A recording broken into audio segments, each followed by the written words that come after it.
Okay.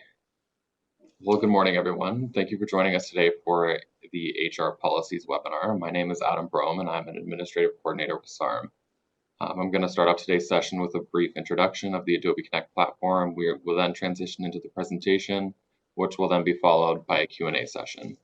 This webinar will be recorded, and a copy of this recording will be posted on the webinars page on the SARM website. It will also be sent in a thank you message the day after this session, so tomorrow. If you're ever experiencing any issues with your audio during this session, first make sure that the speaker icon on the top left side of the toolbar is green, which means it is enabled. If you're still having issues, please refer to the options menus on the top toolbar for additional assistance.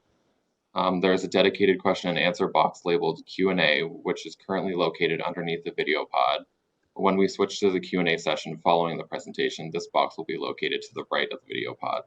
This is where attendees will submit any questions that they may have regarding webinar subject matter. Please submit all questions through the Q&A box and not the chat box to ensure that they are not missed. The Q&A box will be open throughout the entire presentation, actually the entire webinar, and all questions will be answered following the presentation. Please note that the attendees cannot see questions submitted by fellow participants. However, as soon as you submit your questions, they will go directly to the presenter for answering when it is time. Again, you can submit any of your questions during the webinar today at any point. There is also a chat box that is visible to everyone, both attending the webinar and hosting.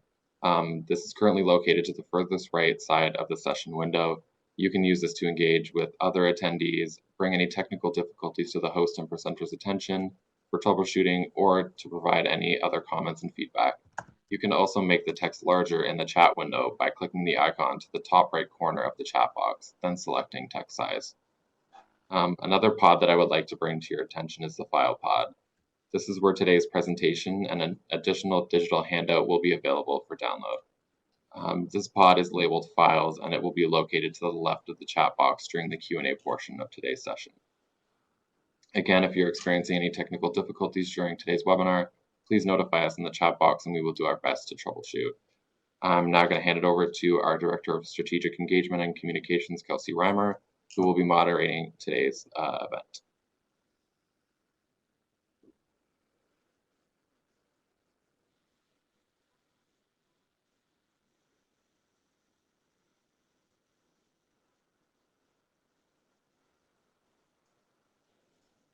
Good morning, everyone, and thanks for joining us. Just a quick introduction of today's speaker. His name is Stephen Eger. He's a lifelong learner, has 25 experience in a variety of public agencies. He has created and implemented human resource services, policy, evaluation, strategy, communications, and organizational development. He's also successfully led an organizational redesign, achieving streamlined delivery models and a significant reduction in corporate expenditure. He's developed and implemented workplace legislation in a complex multi-employer, multi-union environment, has provided executive-level labor relations advice to many employers within the public, Crown, and Treasury board sectors. He has a master's degree in public administration and leadership, senior human resource leadership experience in safety, learning, culture, client services, labor relations, diversity and inclusion, payroll analytics. Makes Stephen an excellent fit with the NAHR team. He also believes in collaborative solution development, inclusive practice, and capacity building. He is a certified leadership coach and is a trained investigator. He is here to join us today to talk about human resource policies related to RMs and their ability to good morning, welcome. Use this information to hopefully further develop their RMs. And thanks for joining and spending some of your time with me today.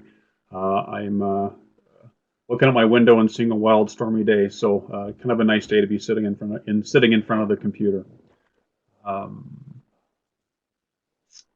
So RMs today are under scrutiny for how they operate, the behaviors they encourage, and too often actions that go unseen and tolerated. One need only undertake a Google search and find some negative examples of how employees, municipalities, and policies can go sideways. For example, City of Ottawa former employee is seeking almost $1 million in punitive damages for a breach of confidentiality and invasion of privacy because his dismissal was leaked on Facebook. And a jury in Windsor, Ontario, awarded $1.4 million in damages to a former employee who alleged she'd been constructively dismissed after being subjected to intentional mental suffering and harassment by her former manager. We step back for a second. A 2018 survey of managers in Canada illustrated that slightly less than 20% are confident that their employee policies are compliant with provincial legislation. The main reason leaders cite for this lack of confidence is they're too busy dealing with daily fires to assess or to audit their current policies. So what can we do? We can write, we can understand, we can apply some sound organizational policies. So today, our agenda, I want to cover a little bit about why formal policies are important, in particular why human resource policies are important, cover some key human resource policies for your RMs and what they could include to strengthen them. So a little bit about my firm. I work with Kn HR, so Nibs and Associates Human Resource Consulting. We're a professional HR management firm that provides a broad range of services. We have been providing services as a group since 2002. We partner with you to build HRM capacity, tools, and strategies to create a healthy work culture. We work in compensation, policy, like we're talking about today, labor relations, job evaluation, workplace audit, research, employee engagement, mediation, investigation, and workplace restoration. And just as we're beginning, a reminder to please consult your legal advisor. I want to make clear, while in providing advice as an experienced HR professional, I'm not a lawyer. If you have questions that come up at work and you're concerned about them from a legal liability perspective, I strongly encourage you to seek the advice of a lawyer with a strong background in employment law. So why are policies important? And putting on our counselor's hat for a second, while I'm providing perspective from an HR lens, I wanted to touch more generally on the importance of solid policy and why it helps. Well-written, and perhaps more importantly, well-understood policy is important for you as RM leaders. At a high level, policies provide guidance. They help to define the goals of the RM, to provide guidance about how to achieve objectives and identify key activities. They also provide guidance for council and administration on how to handle issues as they arise. Policies provide consistency. Established policies and procedures ensure RM's processes do not deviate or deteriorate over time, even if key council members, contractors, or employees leave. It's about consistency. These policies also help new members and leaders get up to speed quickly on how the RM operates and what's expected of them in their respective roles. Policies provide accountability. When policies and procedures are well established and consistently followed, the RM can ensure that the right work gets done by the people that should be doing it. Policies provide efficiency. Formal written policies and procedures improve overall RM performance by keeping everybody on the same page when it comes to expectations and issues. And while RMs can operate without policies and procedures, operations tend to be more efficient and effective with them in place. And finally, policies help to provide clarity. When everyone's 100% clear about what needs to be done and how it needs to be done, this leads to smooth operations. So, why are HR policies in particular important? I'm hazarding a guess, but I bet most of you have some kind of basket of policies, procedures, SOPs, manuals, handbooks. So we know we've got policies in place, and we know we should, but maybe we haven't considered why they're important from a people perspective. And a little bit similar to the expectations with councils. They do set expectations. Policies and procedures allow an employer to understand the company's values and mission. They set standards of behavior for conduct and performance for both employees and sometimes council. And think of a code of conduct policy here. As a result, policies provide a source of reference for employees to be able to check and review if they're meeting expectations. They help to keep management accountable. They set standards for leadership. This provides guidance to managers and leaders for how they are to conduct themselves and the standards they'll be held to. They also provide transparency to the rest of the workforce as they can see the standards expected of their leaders and what they in turn can expect from managers. As elected officials, the accountability is of your employee, normally the CAO, is articulated within policy. Policies ensure compliance with the law. Policies and procedures that are regularly reviewed and updated will assist the company in meeting its obligations in law. For example, a clear work health and safety policy will assist an employer in communicating its obligations to provide a safe workplace and how it will meet those obligations imposed on the business. Policies can help defend against employee claims.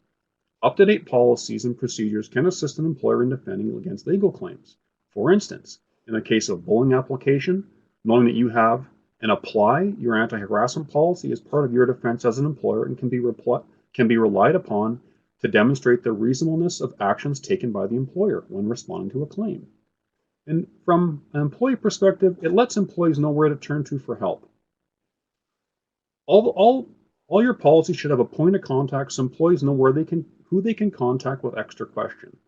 Further, policies and procedures set out the processes and options available for how any grievance can be addressed in the workplace.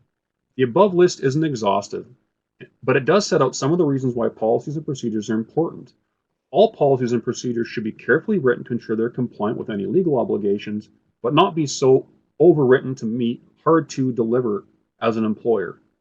Think about them being clear, be concise, and for them to be user-friendly. So for today, and we're getting into in a second, I've selected 10 policies that should be available for you for review and are important for different reasons. As we begin, I want to point out that simply having a policy isn't enough. As employers, I strongly encourage you to make your HR policies and others available to your employees for their review. Encourage conversation and understanding around them. Second, the policy is the starting block. It's crucial that the policies are applied fairly and consistently. And third, review your policies regularly. This helps maintain their currency, meaning they're up to date, you stay aware of trends, and because really so few people actually enjoy writing policy, it breaks a big job into some manageable bites. So today's policies, we're going to cover anti-harassment, cyberbullying, computer and internet, progressive discipline, time theft, performance review, home workspace or telecommuting, particularly interesting in this COVID age, a PPE equipment policy, diversity inclusion, and independent contractor. I want to point out that this is not an exhaustive list, and when I was doing some research for this webinar today and speaking to Jay ahead of time, literally hundreds, if not thousands, of organizational policies. So I've just chosen some that I think are important for today's workplaces. As we begin, I'm going to move my slide up. Thanks for your patience there. So workplace harassment remains a major human resource challenge. Employers are specifically required to adopt and implement anti-harassment programs, including a written harassment policy. An effective anti-harassment policy specifically and clearly bans psychological harassment of all forms in the workplace, including sex and personal harassment and even bullying. Workplace harassment means engaging in a course of, and sound a little bit legal here, vexatious and unwelcome conduct by one employee against a coworker, subordinate, or other employee. And that employee engaging in the conduct knows or ought reasonably to have known was unwelcome. And this is an important point. There's a reasonable test applied by adjudicators. So folks can't claim that they didn't understand that that was an unreasonable expectation or that they didn't understand. So in terms of what is harassment, what's it look like?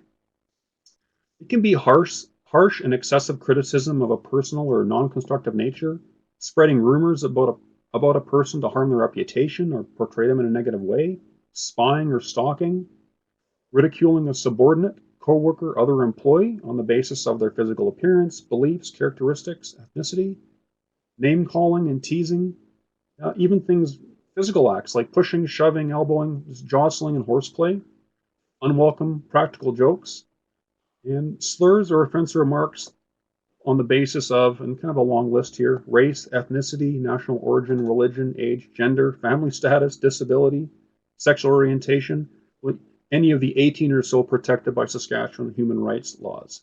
Harassment doesn't include criticism, negative remarks, or other legitimate exercises of management authority. And I wanted to make a point here. Where harassment may occur, policies banning harassment in the workplace applies to not just the employer premises, but to its vehicles and other property, as well as offsite locations where the employer does business. These can be offsite meetings, restaurants, conferences, client locations, or even social situations. You have a RM barbecue. If it can be shown that there's a real or implied consequence of someone's behavior against another, arbitrators will hold that that's part and responsibility of the employer. Some sources of workplace harassment. It's unacceptable from anyone. This includes not only those who work for the employer, such as administrators, employees, and contractors, but as well council and even ratepayers. Everyone is expected to work together to prevent workplace harassment. Often we find employee to employee primarily, or an employee filing a complaint against one or a few counselors, and in some cases, a counselor filing a complaint against another counselor. I do want to make a point that what does not constitute harassment? So harassment may be committed by managers or individuals in authority against a subordinate. However, for conduct to be harassment, but constitute harassment, it has to be harsh, unwelcome, and inappropriate. So professional criticism or other actions by a superior that hurt somebody's feelings are not harassment when they represent a legitimate exercise of management authority. Your policy should include some clear definitions as follows. So duties of employees. Employees are expected to perform their job functions in compliance with the employer's policy. All employees are encouraged to raise concerns about workplace harassment and to report any incidents to their supervisors or other leaders. The point being here is employees must be assured that they will not be subject to any reprisals for resorting incidents and harassment, as long as those things are true. Making stuff up is certainly problematic, and the potential exists for disciplinary. As leaders, whether supervisors or counselor, you're responsible for ensuring that measures and procedures are followed by employees, and employees have the information they need to protect themselves. So management pledges to investigate and deal with all incidents and complaints of workplace harassment in a fair and timely manner. It's important that employees are educated about the fact the policy exists and what they can do. So for example, and I'm going to touch on notification of actual incidents. And so policies must include a process for reporting allegations. And some organizations require formal allegation, i.e. written for all, and some don't. And Saskatchewan Human Rights has a preference that employers investigate all allegations, whether they're made formally or a simple conversation between an employee and a leader. So employees who notify management of acts or incidents of harassment who wish to remain anonymous may do so, and the employer is reminded they may not reveal identities except to the extent necessary to investigate the complaint. And to repeat, no employee shall be subjected to reprisals of any kind for reporting incidents of harassment. And I do want to point out that employees have a right to report discrimination and harassment. So nothing in your policy should discourage employees who feel they've been the victim of discrimination to hold back from filing, whether it's an allegation or a complaint with the employer, with human rights, or perhaps occupational health and safety. In terms of a disciplinary basis, the employer's policy must clearly communicate that acts of harassment will not be tolerated and be responded to with appropriate disciplinary action, up to and including termination, based on thorough investigation of the incident and the surrounding circumstances. My colleague, CK Tan, will be providing a full webinar on respectful workplaces and anti-harassment in February. Please tune in. He's an interesting guy, and he's great to learn from. I love the chances I have to speak with him. Somewhat linked to anti-harassment and maybe more commonly happening today, and as a parent with teenagers, this is something that I'm seeing and observing in the litany of social media platforms they're participating in. So while harassments historically happen in the workplace, increasing digitization of our work, and with COVID, for example, more and more people working from home, cyberspace has become the go-to for anonymous venting. While anonymous, the impact to people cannot be underscored enough. So what is cyberbullying? Cyberbullying is a form of bullying that relies on the use of email, internet, and other electronic means of communication.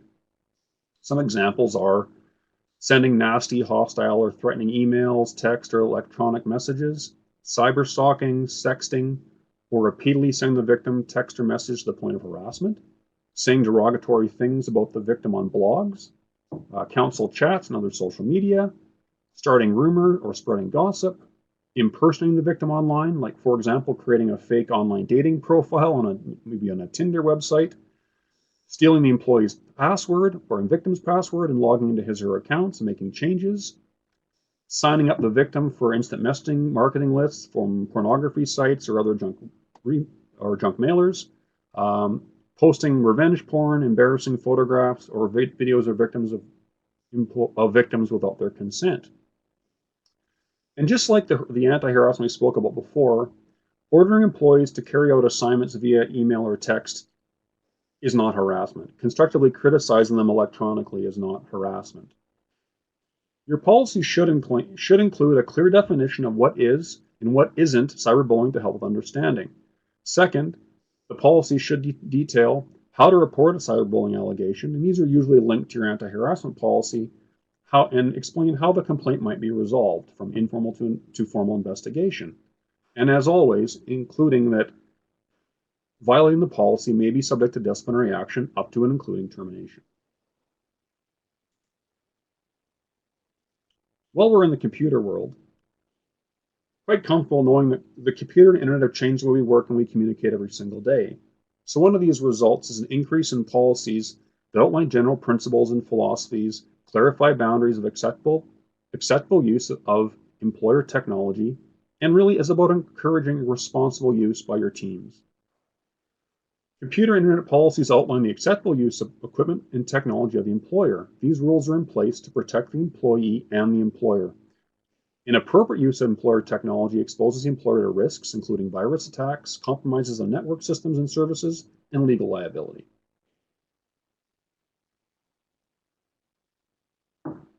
Oh, cyberbullying back.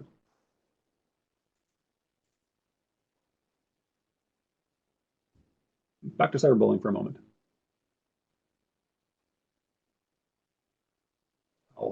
We'll continue. We'll come back to questions in the end, maybe for.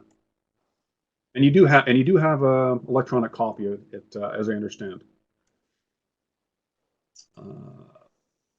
So back to the computer internet policy. The policy should apply to not only employees but contractors, consultants, temporary staff, and other workers of the employer, including third parties, counsel, anyone who's got access. So when creating the internet use policy, you can address some of the following issues. So can employees browse the web for personal use on their own time? So when could they do that? Lunch hours, after hours, during breaks? You need to make known that you reserve the right to monitor computer usage and access all employee computer files and emails for the purposes of security and network maintenance, and to ensure compliance with the policy. You should know the employer reserves the right to store emails that pass into or out of its system and may review these emails and disclose as needed. So web activity that's not allowed, and this tends to be fairly common sense. That being said, spell it out and be specific. In most workplaces, unacceptable behavior includes downloading offensive content, pornography, threatening or violent behavior, illegal activities, or pursuing personal business interests using employer assets. And this one kind of rings the phone for time theft policy, which we're going to talk about in a little bit. Some other things generally not including, and this gets more on the IT infrastructure side, is exporting or stealing software that's owned or licensed by the employer, technical information, encryption software technology, and also things like inappropriate images for screensavers and wallpaper background should also be addressed. I generally like to think people have got fairly common sense, but if it was common, we wouldn't be having to have some of these policy conversations. So you're always in best situation to articulate best you can, and the catchphrase like, includes but's not limited to. And I did want to point out that although laptops and other computer equipment may be assigned to individuals and protected by passwords, employees need to be reminded they have no right to expect privacy in the data in those items, the data that's stored in, received, or transmitted. So if I had a simple key message on this for employees and counsel, don't expect any privacy when using your work technology like mobile phones and laptops.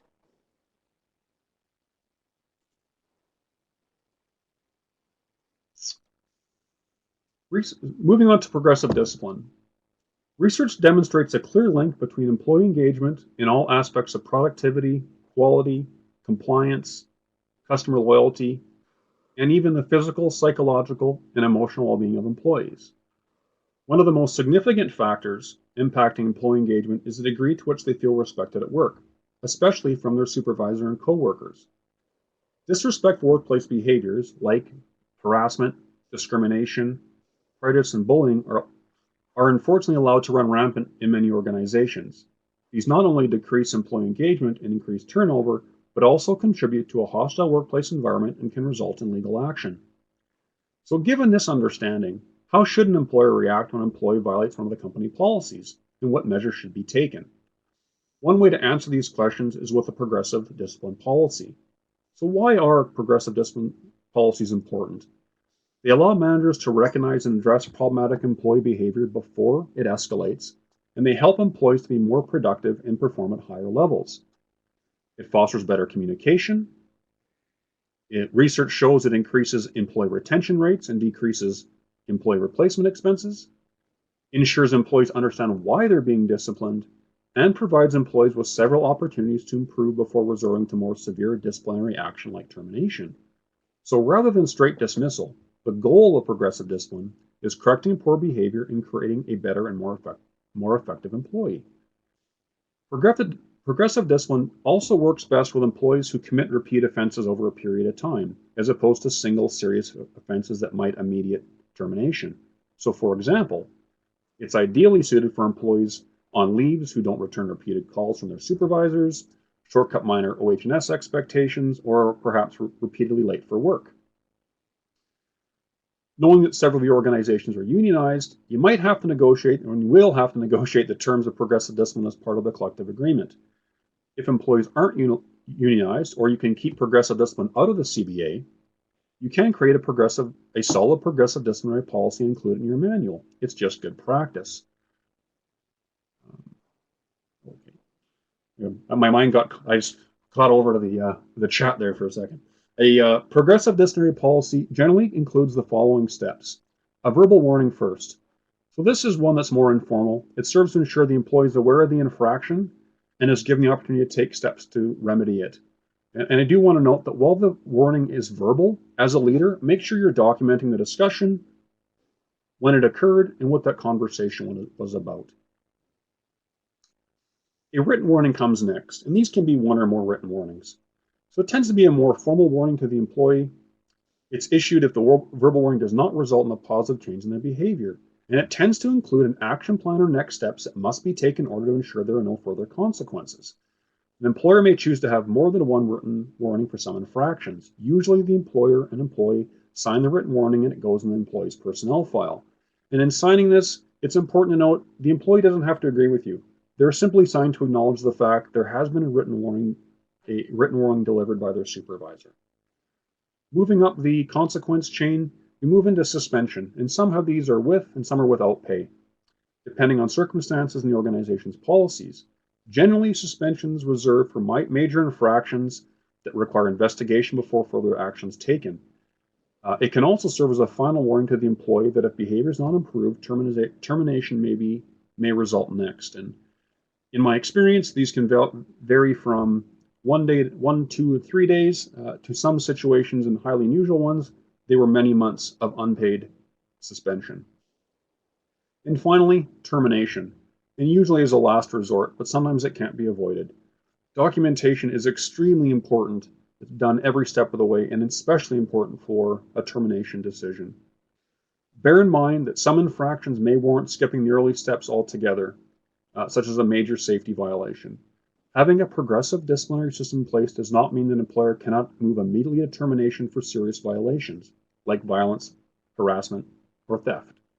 This should be explained in the policy itself.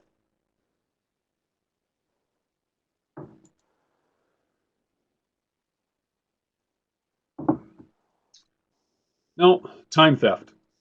When I was first thinking about this, I looked at it as first from the attendance management program perspective, and then I started thinking about what about those smaller bits of time loss that happen on a day-to-day basis, and how does that impact an organization? So some days it appears that the simplest items are those hardest ones for people to follow. So next we're going to look at time theft. So in my experience, the theft of time at work means loss of productivity, waste of tax dollars, and a loss of credibility as a municipality. These conversations about time theft can tend to get around, and we'll talk about what they are in a second. So addressing time theft and use of work time is a solid policy and practice that we can adapt based on actual requirements and workplace standards. We need to be clear. So stealing time means misuse of employers' time, and time theft refers to instances where employees intentionally represent themselves as working when they're not working. So some examples of this include failing to show up at work during work hours, buddy attendance recording, one of my personal favorites, when one person goes to clock in or clock out for the rest of the group who's not there, late starts, the beginning of shift, or returning early from a break. And I talked about an example of a work crew I was familiar with who called it quits Fridays at 2 o'clock despite they were working till 5. Leaving work early without permission or prior arrangements, attending to personal activities without authorization, taking longer breaks, making unauthorized use of overtime, and attending to personal activities while at work, such as personal messages, calls, surfing the internet, chatting with colleagues, or playing games. So being at work where and when expected is an important component of employee performance. Using the time at work as expected to attend to assigned work tasks is also vital to RM success, to workplace safety and performance. So when employees are at work, and these are some things to include in the policy, is employers should expect the employees to focus their time and attention on work activities, tasks, or projects. This expectation includes showing up for work on time at the scheduled time and refraining from using work time for personal activities. In terms of a response when these things occur, employees may occasionally misuse work time without intending to steal time, such as when they're running late or receiving unexpected communication. They forget to record personal time away. When errors are made, employees can inform a supervisor and make arrangements to make up the lost time or explain the situation. Inadvertently stealing time without intention to represent or defraud the RM is still not acceptable. As an employer, you should communicate through policy that you will take responsive steps to address the misuse of time through information sharing, retraining, education, supervision, and potentially discipline. And you may find that this policy or aspects of it are contained within things like your attendance management program, hours of work, including sick time reporting, personal appointments, internet or cell phone, computer policies, and leave and vacation.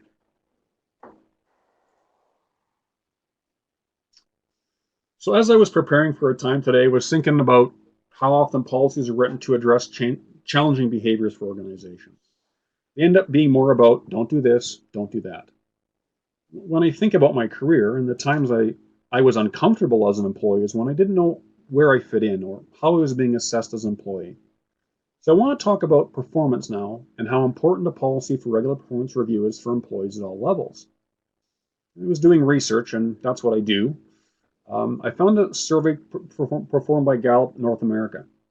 They surveyed over 60 million employees in 2017. They found that only 2 in 10 employees believe their performance is being managed in a way that motivates them to do outstanding work. 30% of employees strongly agree that involving them in goal setting is important. And these employees were nearly 4 times more likely to be engaged than other employees. Only 44% of employees strongly agree they can see how their work goals connect to the goals of their organization if they're involved in the planning process. So what does this research show? I think it shows a couple of things. One, that more work needs to be done and active performance management is important. And 2, that talking with people about their performance is so important to success.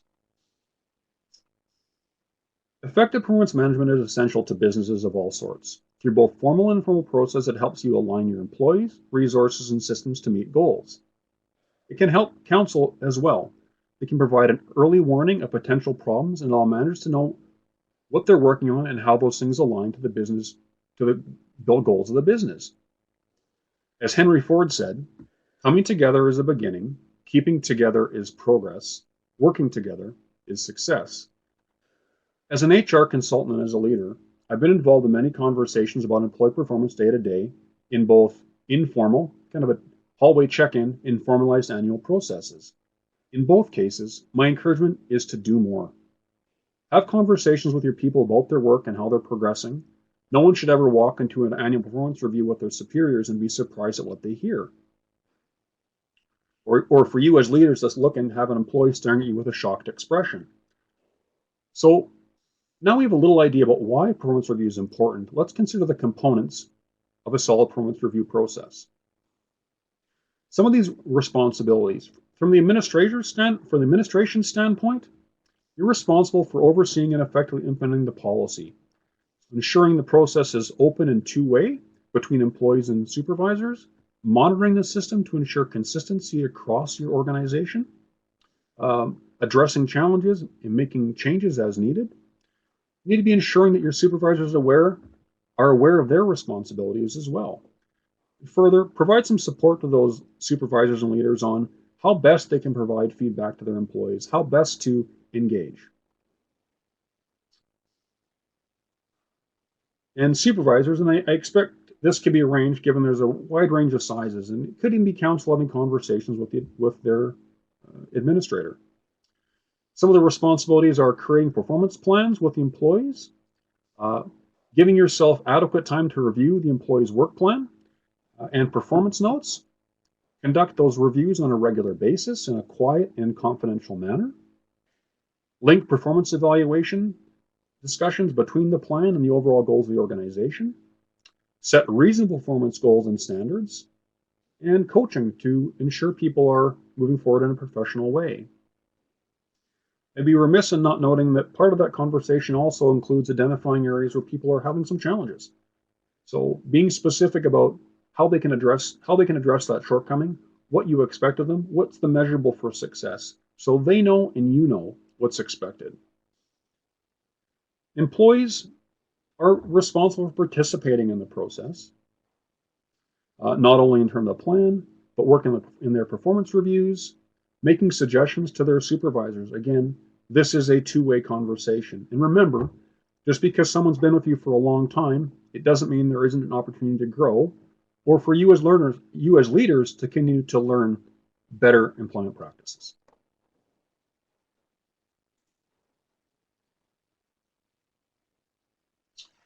So home workspace and telecommuting, because this is becoming the new post-pandemic normal. When I was chatting with Adam and Kelsey before the webinar this morning, I have a couple of other clients who earlier this year, we talked about telecommuting policies, and actually earlier last year, and they were absolutely not going to do telecommuting at all, and that shifted to maybe telecommuting is not that bad, and the COVID experience has forced organizations to take a look at their telecommuting, and with the advent of solid communication, internet availability, for folks who tend to work in knowledge-based occupations, your desk jobs, really where you are isn't so important as what you're doing and can you do that work effectively. So looking at some stats, approximately 40% of Canadians work from home during as early as April during the COVID-19 lockdown. And while those numbers were down slightly in May and June, there are roughly still 3 million people telecommuting to work every day. And that figure is expected to rise heavily in the future. In fact, a survey showed that 25% of businesses are likely or very likely to give the employees to work from home remotely after the pandemic. Stepping out of the HR lens and into an operational lens for a second, it does raise some questions about what are the bricks and mortar you're actually going to need as employers moving forward. Do you need the building that large? Do you need that many offices? So really, this policy is about safety. And the purpose of what of this policy is important? Well, it establishes ground rules and procedures in that you're operating safely in compliance with OH&S laws and other applicable regulations.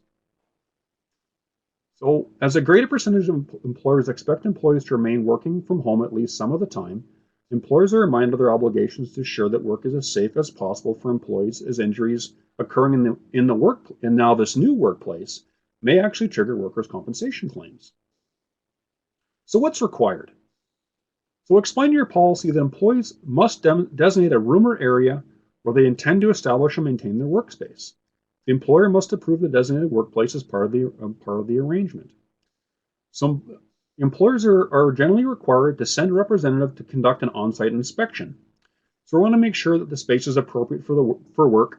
It's well lit, ventilated, free of obstructions, equipped with appropriate first aid, free of mold or biohazards, electrical hazards. It's secure, ergonomically safe, and compliant with fire and building codes. And if we step back, really, it's the same expectations you have for someone working in your day-to-day operation.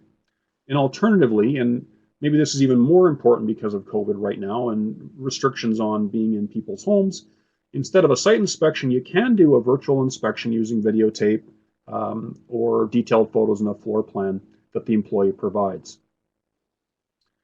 So from a supervisory perspective, if you have employees regularly working from alternative work locations, they're strongly encouraged to educate your employees about potential hazards in the workplace. The same OH&S training, the same safety training expectations, ergonomic safety, hazardous products, hygiene, emergency evacuation procedures that you would have in the workplace. Your policy should indicate when safety inspections will be required, when they occur, what happens if someone's workplace isn't up to par. You should include an emergency evacuation plan and communication strategy with your employers. The important point to be made here is the policy on safety applies both within the traditional bounds of the employer as well as the repurposed basement bedrooms many of us find ourselves occupying this whole year. And look around, you see mine behind me. A little more on the safety front. I've added personal protective equipment. So we all know there's a requirement to have an OH&S committee as required by the Act and legislation. What I thought I would provide here is a policy requiring employees to use personal protective equipment, or PPE, in situations where it's required, strongly encouraged. So again, this policy is about compliance and protection for the employer, and most importantly, it's about making sure each of your team members go home every day to their families as safe and healthy as they started the shift with you. Along with that OH&S policy, a clear explanation of the requirement for employees to be accountable to utilize PPE is important for employers, and especially those that are providing public works type of services. And we know these tend to be associated with high risk of injury and lost time incidents. The policy should make clear the RM expects both employees and contractors to wear and maintain PPE as required for certain jobs. You may include a policy statement about purchase of CSA approved work boots or clothing such as overalls, winter clothing, gloves, eye protection, etc. Some policies will outline what equipment the employer provides in what situations, or what material you will either pay for or provide reimbursement for certain items. As supervisors, you have some additional responsibilities. These are educating and training employees on their correct use, limitations, ensuring that employees are using the equipment, that it's maintained and clear and properly stored when not in use. You may include some language around certain items being returned to the employer if the employee is transferred or terminated from their area, no longer required, and also remind that if employees fail to use their PPE, that may be subjective to the employer's progressive disciplinary policy. I've included diversity inclusion today as a policy for an organization. This one's a bit more aspirational. When we talked about performance management before, it's shifting away from what you shouldn't do to what you should do. This is about looking even more forward. So this next policy is about expanding our thinking and creating an environment where people are comfortable to be themselves. So a diversity inclusion policy is the basis to begin an exercise towards building a broad workforce. So what are these things and how are they different? You start to hear the two terms used almost interchangeably or often together, and they're similar but not quite the same. So diversity refers to the unique traits that individuals possess. These can be understood in two ways. Inherent diversity, so traits that are central to their identity, like race, sex, disability status, sexual orientation. Sometimes religion even fits in here, at least to the extent that it's central to a person's identity. And there's acquired diversity traits. Thought, education, cross-cultural communication skills, language, social skills, etc. So diversity of thought's important, and it's been overlooked and tends to deserve emphasis. We often talk about the importance of creating a broad perspective on a team, that multiple perspectives actually improve our ability to problem solve and provide good solutions. Now, inclusion refers to an environment of mutual respect in which differences not only just tolerated or even accepted, but actively welcomed. I've heard these two referred to as diversity as being invited to come to the dance, and inclusion is actually being asked to dance in the workplace. So, what inclusion it does is emphasizes that every individual has unique insights that others can learn from, and is a good and part of an overall organizational strategy. So, what can a policy that's a little more on the aspirational side include? You can consider including a commitment the employer has for a diverse workforce that reflects the qualities and differences of the broader population, that you're committed to an inclusive workplace that welcomes, respects, and values the diversity of employees and supports them to actively engage in the workplace and achieve their full potential, and that you'll work to create a barrier-free workplace and support and foster diversity of perspectives. This can be a simple jump in like gathering your people, asking what they need. What advice do they have for you as leaders to help them be engaged so they can feel part of the overall process?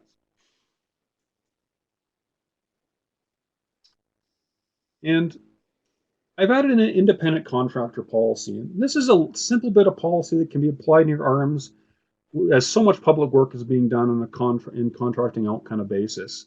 So the purpose of this policy is to provide guidance for determining the appropriate method to pay individuals. Are they employees or are they contractors? At its simplest, there are two key definitions here. An employee is an individual who provides services to the employer under arrangement that is deemed, and this is where the CRA kicks in, to be an employment-employee relationship and subject to employment standards and standard deductions like income tax, EI, Canada Pension Plan, and other contributions required on T4 form. An independent contractor, in contrast, is an individual who works for himself or herself and who owns their own firm and provides services to the employer pursuant to a contract. Correctly classifying workers as employees or independent contractors is essential to ensuring compliance with and avoiding penalties under employment standards. Accordingly, where the issue is in doubt, the employer is responsible for classifying workers as either employees or independent contractors by applying the following CRA criteria. For control of work, in an employee-employee relationship, the employer would normally control, directly or indirectly the way work is carried out. Control means the authority to not only exercise authority, but deliver that authority. Indications of control include hiring, fire, determine the salary wages paid, the time, place, and manner in which work is done, and assessing the quality of the work. Turning this around, an independent contractor may have the ability to send their own people and accomplish the work in a specific way. The difference is the employer would not be able to direct the contractor's workforce. The contractor, whether it's themselves or others, has full control of that. Some other components to consider are ownership of tools and equipment. The relationship is likely to be deemed employment if the employer supplies tools and equipment. Or conversely, where workers supply the tools and equipment and pay costs associated with its maintenance and use, including the risk of economic loss resulting from damage or destruction, would suggest more of an independent contractor relationship. Is there a potential for profit, risk, or loss? So in an employer-employee relationship, the worker tends to be guaranteed a full salary wage for the work regardless of outcome,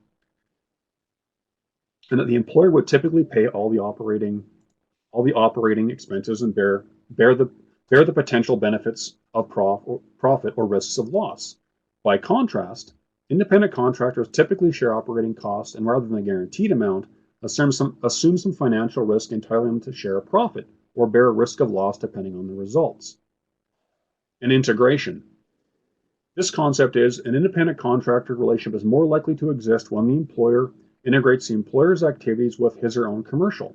So by contrast, an employment relationship is more likely where the employee acts on behalf of the company and is wholly connected and dependent on the company's business. Contractors would tend to have multiple income streams, not only just yours. So as we've discussed here above, so contractors, even if not employees, should be required to meet the same policy expectations, things like anti-harassment, safety, and respectful workplace, as you do for any of your employees.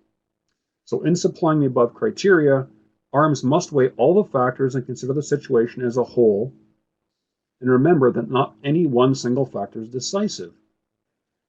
Thus, for example, a worker who doesn't own the tools or control the work may still be an independent contractor if they have a business interest in what's going on or stand to make a large profit.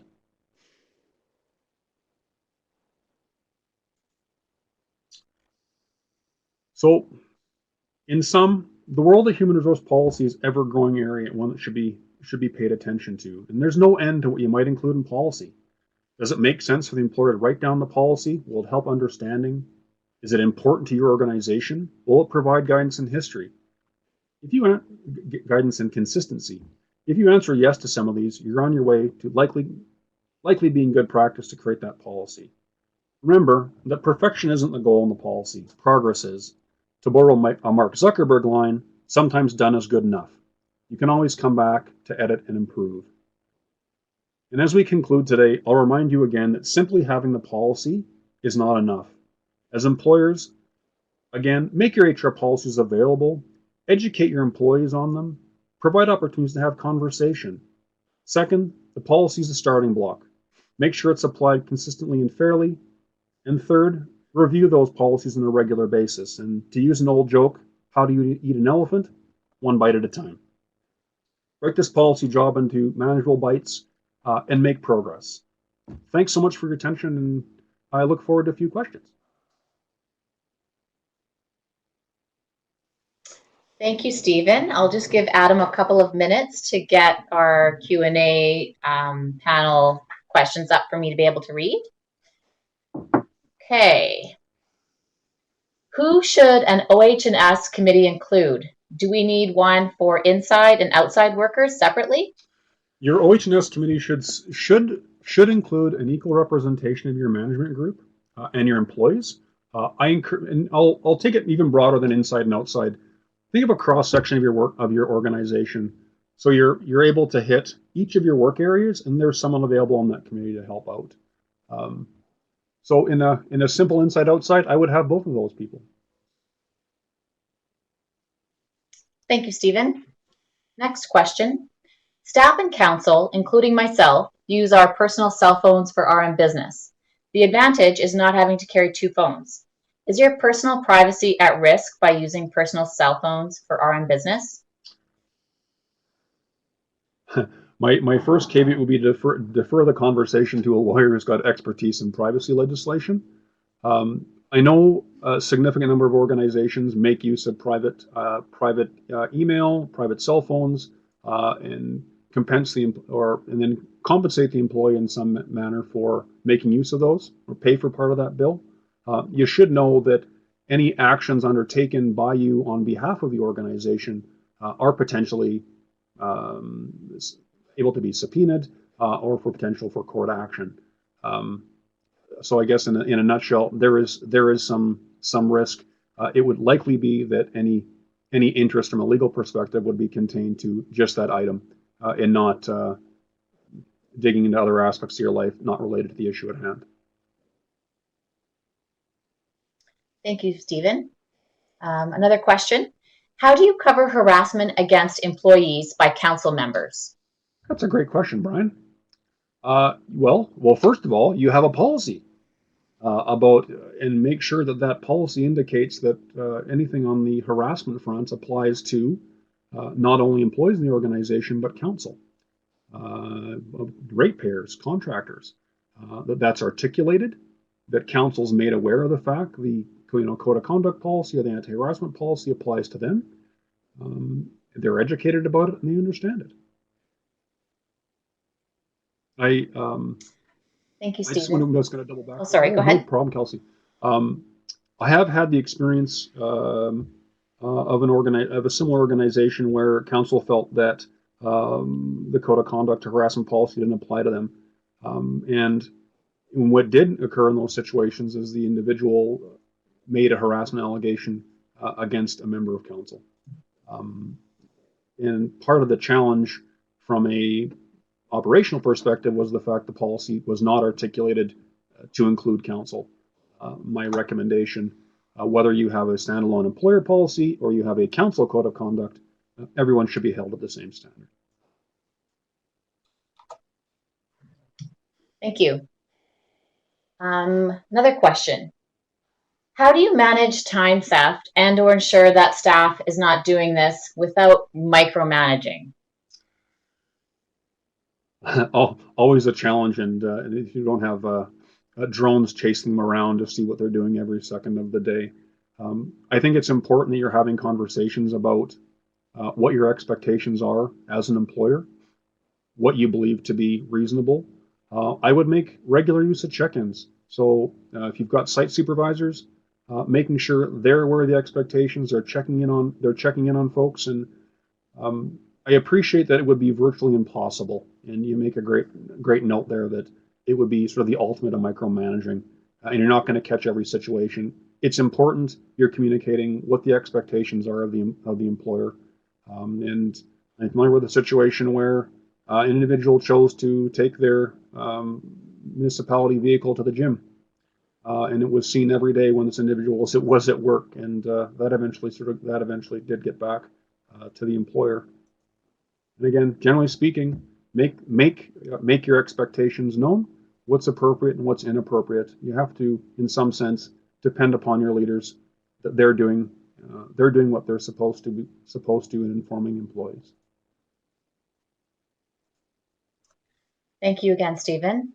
I'm going to ask any of the attendees on the call if you have any additional questions. We've gone through all of the questions that are currently in the Q&A discussion area. So if you have any final questions, please take a moment to pop those in the chat. And I will wait a couple of moments to see if we have any additional questions.